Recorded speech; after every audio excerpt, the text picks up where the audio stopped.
Madame la chef adjointe de l'ambassade de Grèce, Monsieur le consul, Madame la présidente de la communauté hellénique, Mesdames et Messieurs, comme l'indique son titre, la conférence d'aujourd'hui a pour sujet l'installation des réfugiés à l'est de la ville de Thessalonique, dans la région de Kalamalia. Nous allons suivre, à l'aide des documents que je vous décrirai plus bas, la naissance et l'évolution d'une région de la ville de Thessalonique après 1919, avec l'installation des réfugiés qui arrivent du pont de Thrace orientale et de l'Asie mineure. Il s'agit d'un aspect important, tant de l'histoire des réfugiés que de l'histoire de la ville de Thessalonique, car la création à partir de rien des quartiers de la région de Kalamalia constitue un exemple typique d'expansion d'une ville au-delà de ses limites historiques, suite à l'arrivée et l'installation des réfugiés. D'abord, Kalamalia se trouve dans la partie sud-est de Thessalonique. Des découvertes archéologiques révèlent une histoire remontant à l'époque archaïque, c'est-à-dire au 7e et 6e siècle avant Jésus-Christ. Son nom remonte à l'époque byzantine et provient de la combinaison des mots Scala et Melia, ce qui signifiait base navale. Ce terme faisait référence au port construit par les Byzantins au XIIIe siècle pour faire face aux incursions arabes.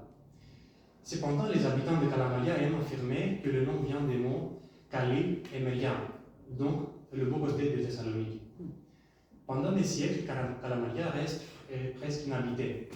Mais depuis le début du XXe siècle, elle devient un lieu de villégiature pour des riches thessaloniciens qui construisent quelques villas en bordure de mer.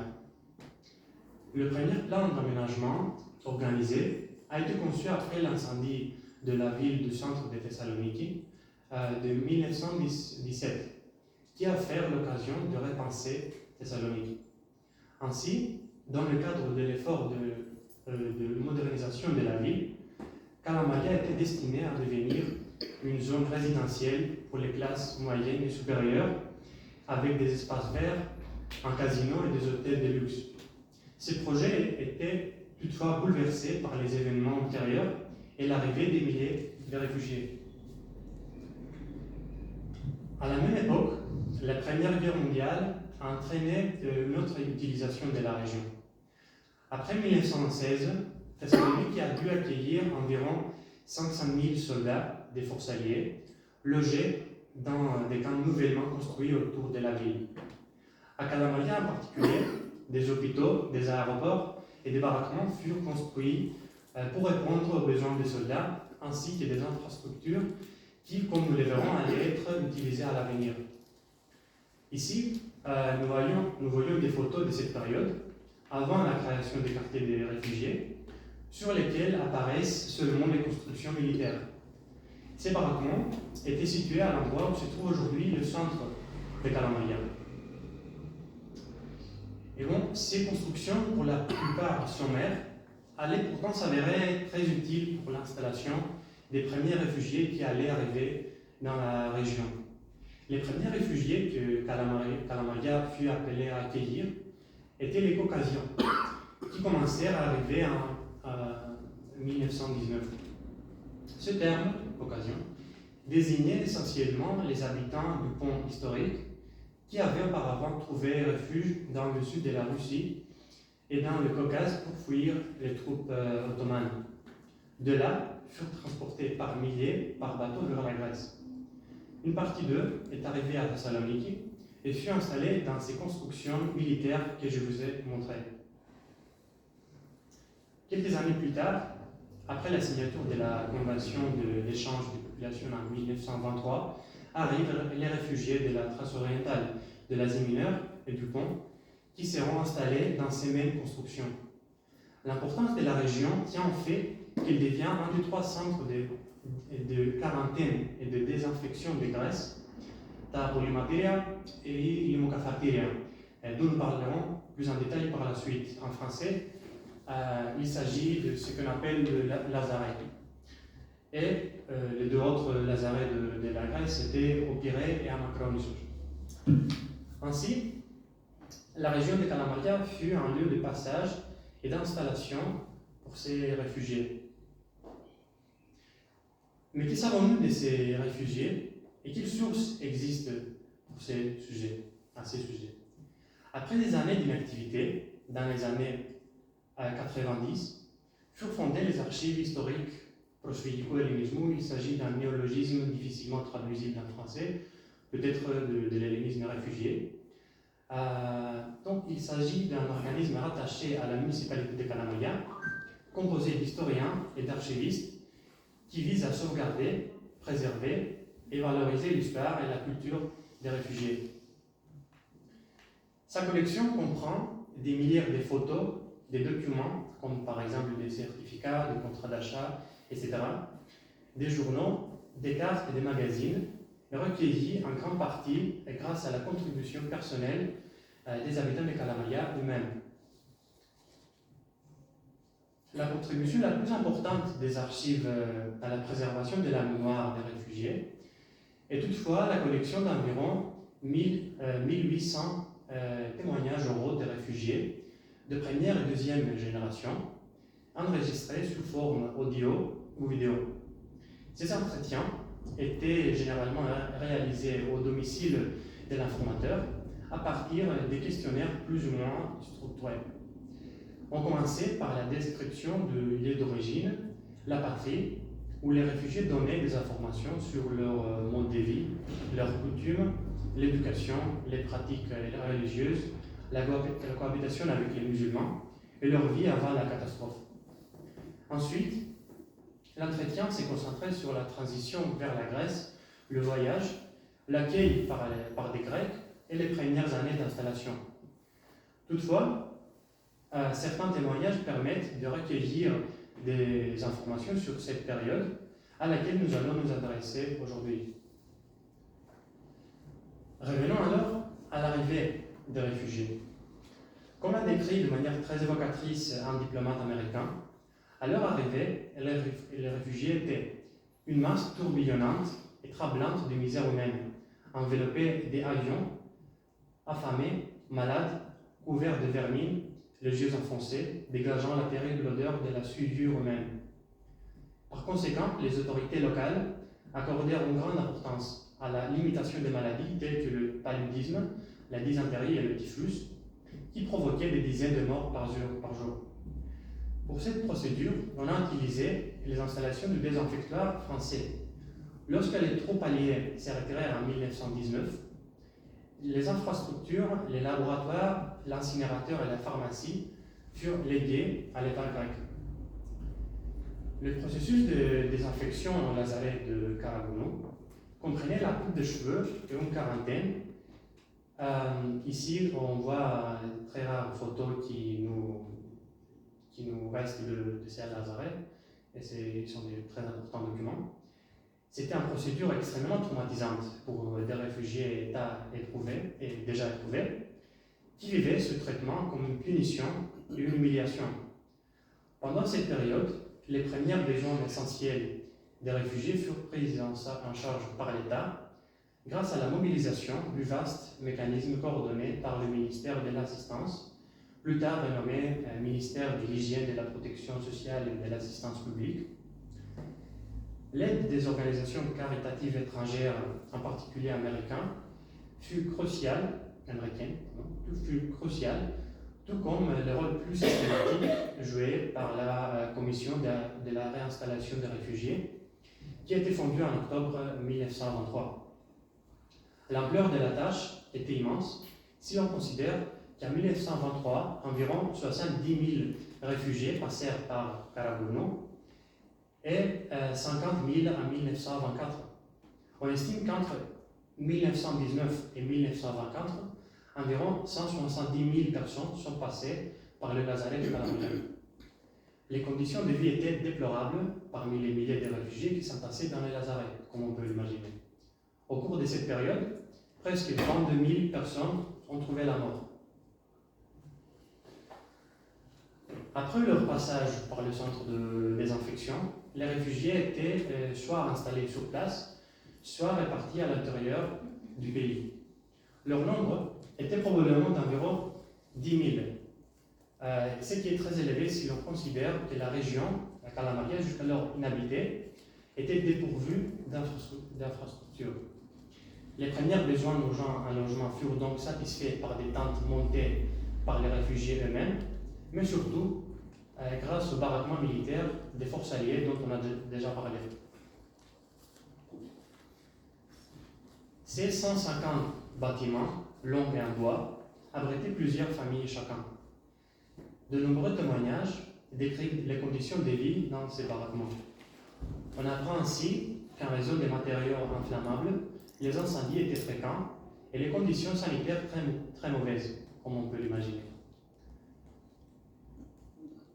De plus, on connaît que l'aménagement intérieur, comme on voit sur la photo, était réalisé à l'aide des sacs et des couvertures, et que le chauffage et l'éclairage étaient assurés par des moyens de fortune. Ici à droite, nous avons un extrait du journal macédonien d'avril 1924 qui décrit de manière saisissante, et je cite, « Les parois des baraquements s'élevaient comme des ventres de gens affamés, évoquant la mauvaise qualité de leur construction et donc les conditions inhumaines subies par les réfugiés. »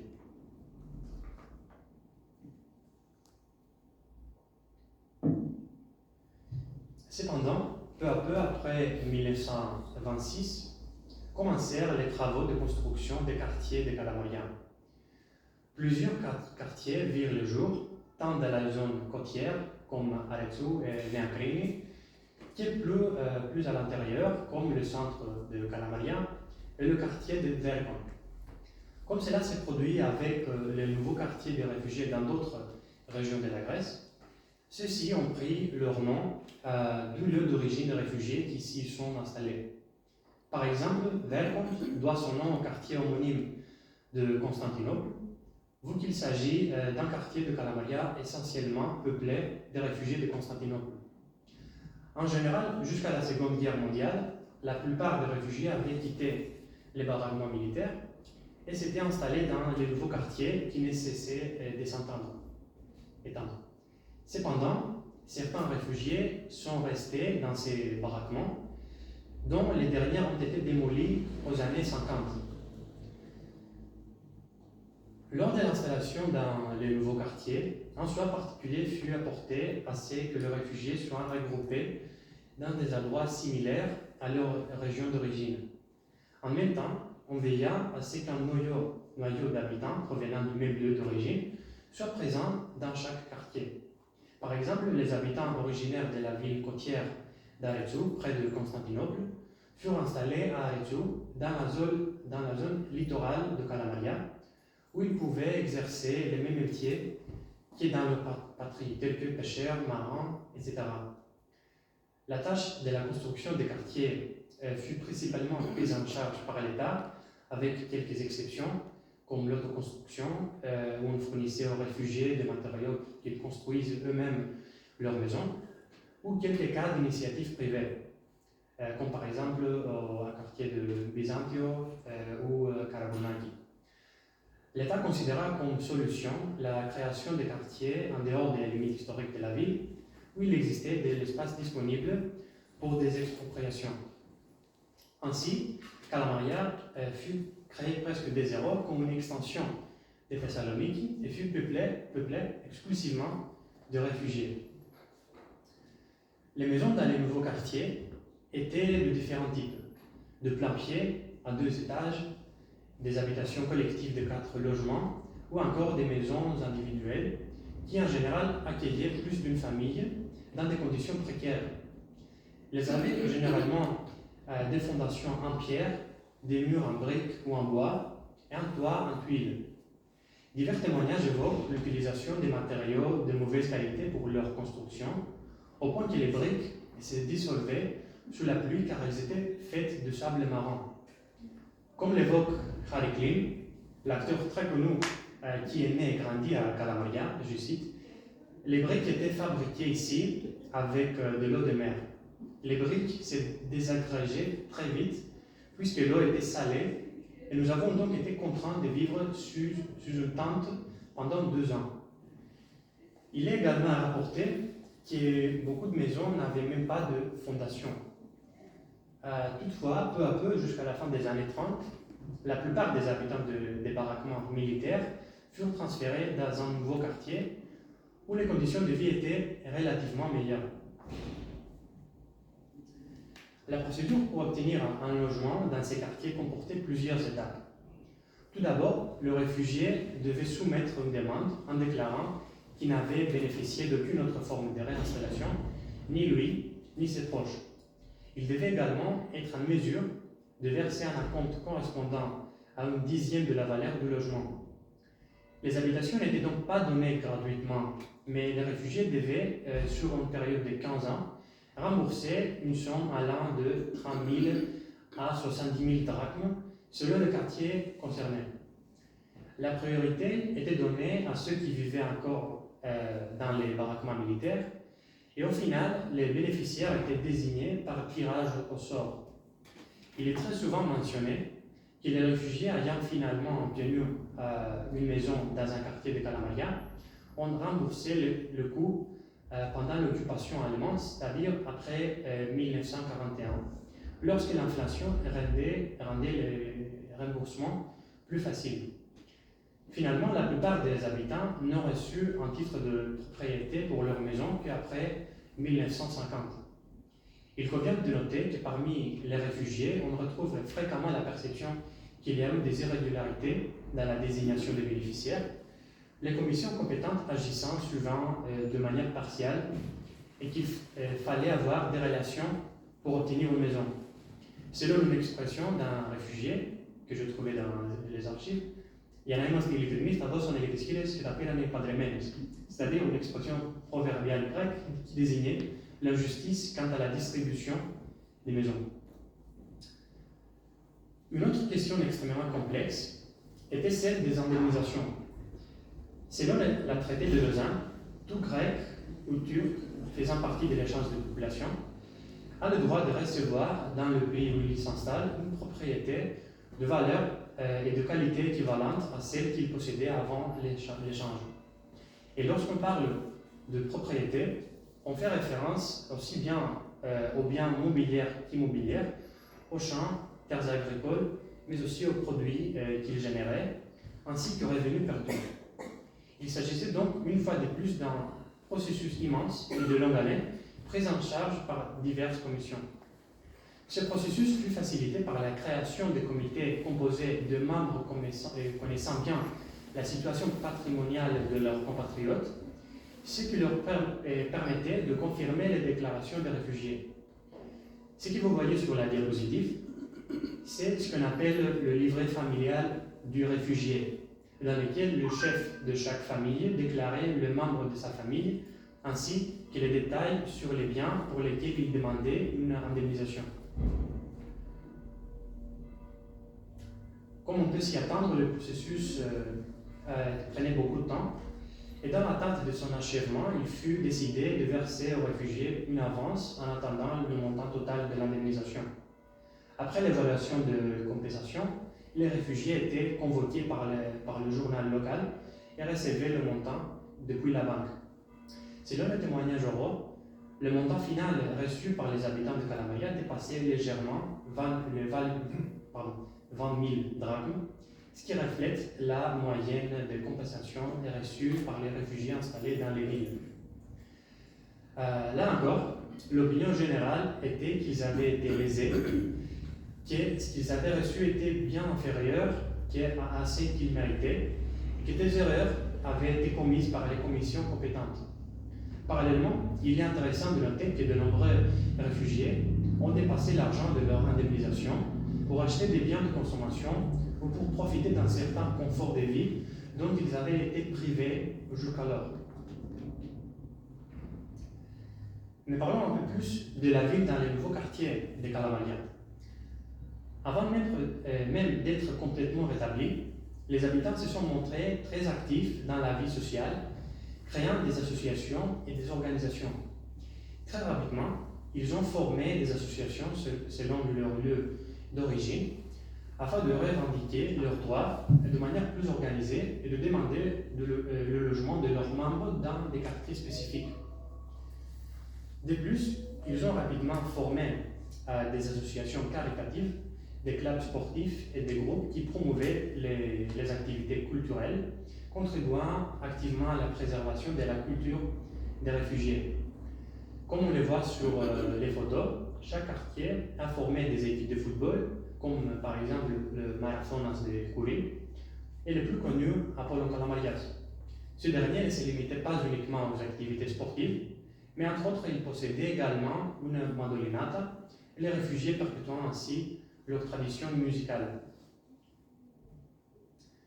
L'attention des réfugiés pour l'éducation de leurs enfants était également remarquable. À une époque où même les besoins fondamentaux manquaient, peu après l'arrivée des réfugiés, Kalamaria avait déjà sa propre école.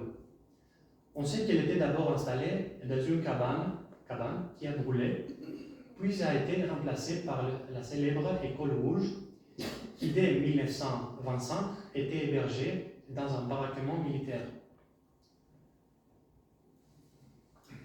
Ici, nous voyons une carte distribuée pour le nouvel an 1924 à Calada par des élèves de l'école primaire des Kalamariens. Il s'agissait des chants du nouvel an modifiés dans le but de collecter des fonds au profit des indigents. On peut lire, par exemple, « N'oubliez pas non plus vos frères pauvres, ceux qui ont quitté leur maison, leur terre natale. Certains sont morts sur la route, d'autres meurent encore aujourd'hui. »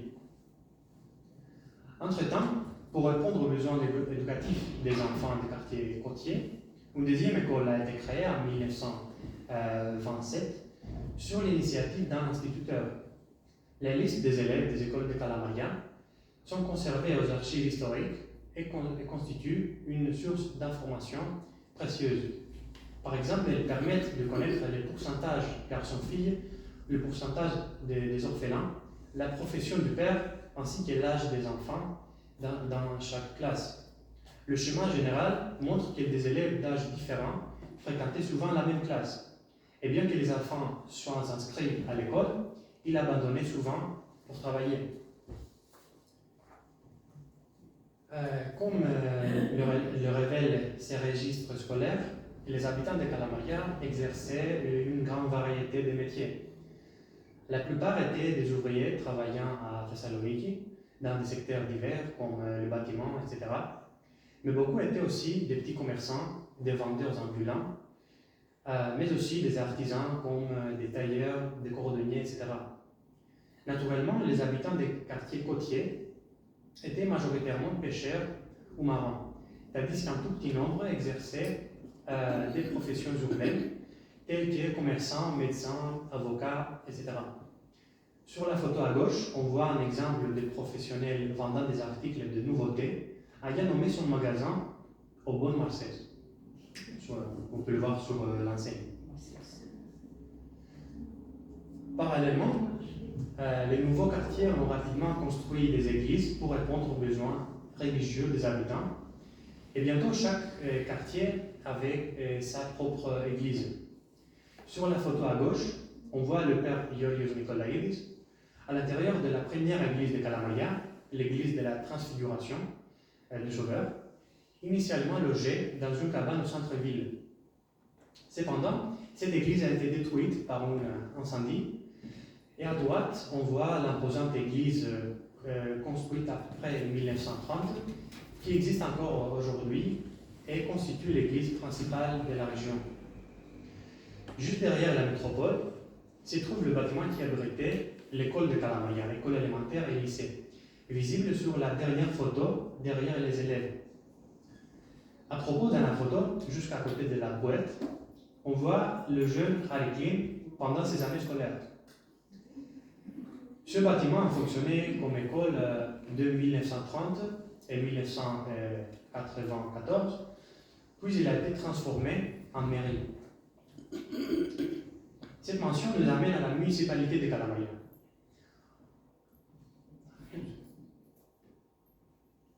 Excusez-moi. Lors de la création des quartiers, ils étaient administrativement rattachés à la municipalité de Kalamaria, de Thessalonique, et à la communauté de Rissio, car il n'existait pas encore de municipalité autonome de Kalamaria. Curieusement, cette municipalité a été créée pendant l'occupation allemande et a commencé à fonctionner le 1er janvier 1943. Ce fut une étape très importante car la fondation d'une municipalité signifiait que les revendications des habitants pouvaient désormais être défendues dans de meilleures conditions et que les démarches pour améliorer les infrastructures pouvaient progresser plus efficacement. Cela nous amène à la dernière partie de la présentation d'aujourd'hui, la question des infrastructures. Il est caractéristique que les habitants appelaient le centre de Kalamaya le lieu maudit ou Tamouya, c'est-à-dire les boues en langue turque, car il était plein de boue, sans route, avec très peu de fontaines et manquait cruellement de sanitaires. Lors de l'arrivée des réfugiés, la région ne comptait qu'une seule route. Un témoignage rapporte qu'on avait disposé des pierres dans les rues pour pouvoir marcher dessus et atteindre sa destination. Le manque de routes, et surtout des routes asphaltées, rendait le déplacement des habitants extrêmement difficile, car ils étaient contraints de patauger dans la boue, ce qui provoquait à leur arrivée au centre de Thessalonique des commentaires humiliants et ironiques.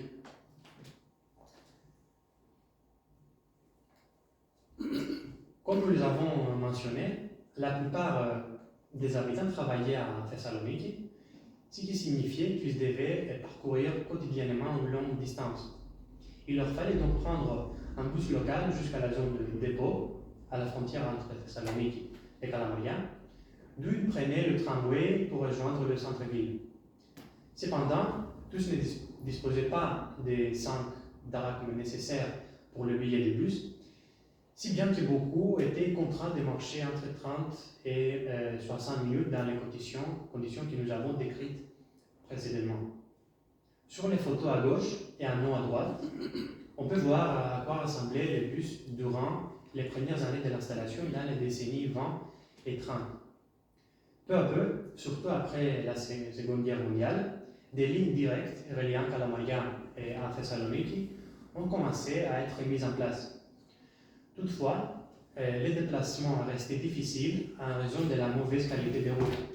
La situation ne commença à s'améliorer de manière notable qu'après les années 50, lorsque d'importants travaux de bordurage et d'asphaltage des routes furent réalisés, permettant ainsi l'expansion progressive des transports en commun.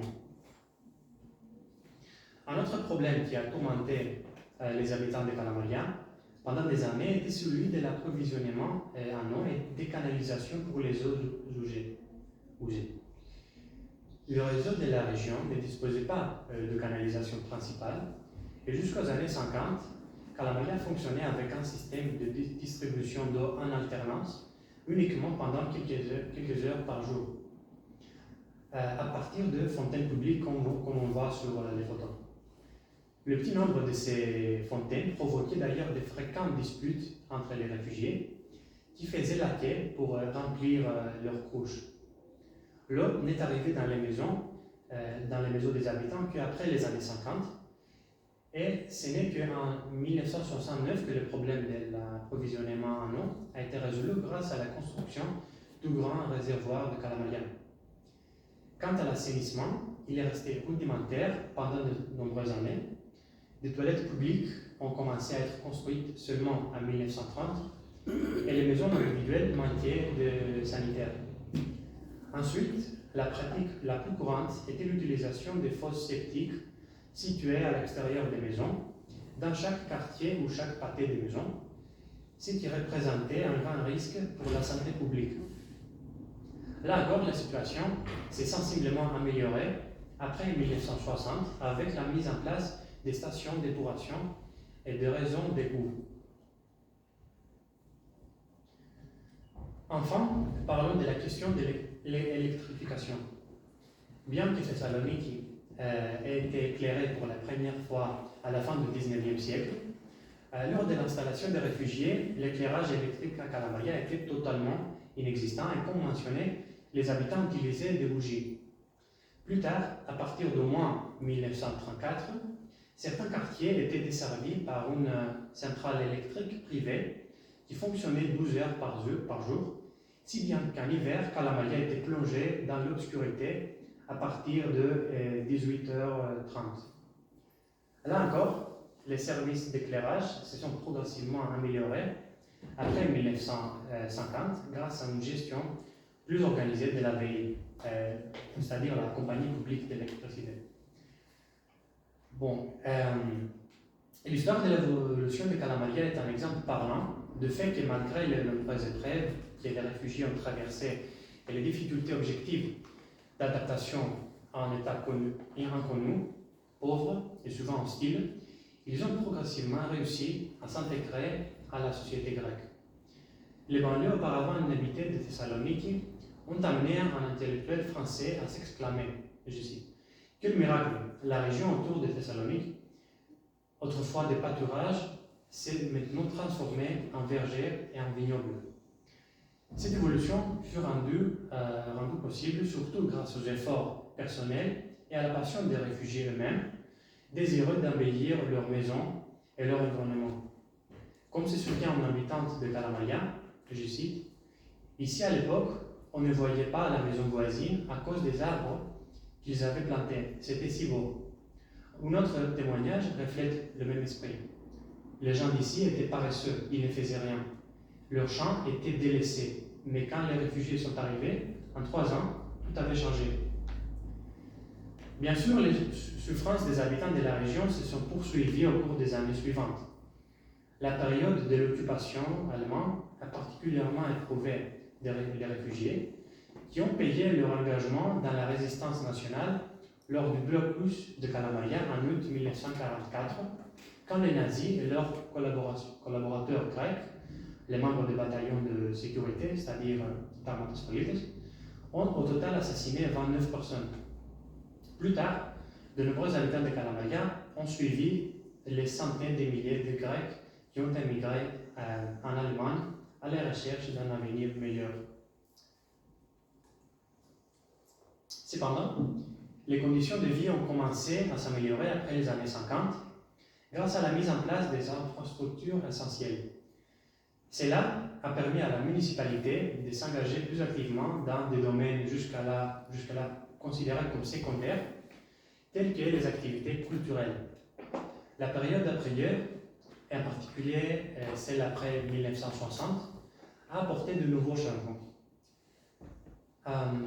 Le morcellement excessif des terres périurbaines, combiné en réglementation d'après-guerre pour accueillir les nouveaux migrants, tels que la mise en œuvre de l'antiparochie, c'est-à-dire l'échange d'appartements contre terrain, ou l'autoconstruction illégale, a entraîné une nouvelle transformation urbaine plus brutale que celle de l'entre-deux-guerres.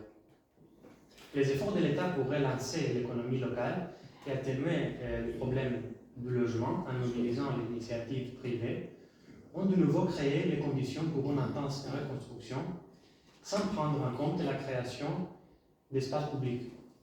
Pendant cette période, les travaux d'embellissement du fond de mer avec la création d'une plage populaire à Arezzo ont également effacé un point de repère traumatisant pour la région, le lazaret. Les immeubles nouvellement construits ont été habités par des personnes n'ayant pas nécessairement une origine commune, ce qui a atténué, dans une certaine mesure, le caractère exclusivement réfugié de la région. Parallèlement, à mesure que le XXe siècle avançait, les classes moyennes et supérieures ont commencé à quitter peu à peu le centre surpeuplé de Thessalonique pour s'installer dans les banlieues et des zones comme Kalamaria. Ces dernières années, plusieurs initiatives ont vu le jour dans la région, visant à faire connaître l'histoire locale qui demeure méconnue de nombreux habitants, en particulier ceux qui s'y ont installés lors des phases ultérieures de son urbanisation. L'histoire de Kalamaria est encore rappelée aujourd'hui par le nom des Zerou et ses toponymes, qui reflètent les lieux d'origine de ses premiers habitants. Des rues telles que Trapezondos, Terrasondos, Pondo, Kafkasu et bien d'autres existent encore, préservant la mémoire des réfugiés grecs dans une zone qui ne ressemble guère aux faubourgs pauvres au début du XXe siècle. Dans l'ensemble, l'installation des réfugiés à Kalamaria reflète la force de la résilience et de l'adaptabilité humaine. Aujourd'hui, la région porte encore les marques de cette période historique, tant dans son tissu urbain que dans son identité culturelle, constituant un pilier important de mémoire pour les générations futures. Et merci beaucoup pour votre attention.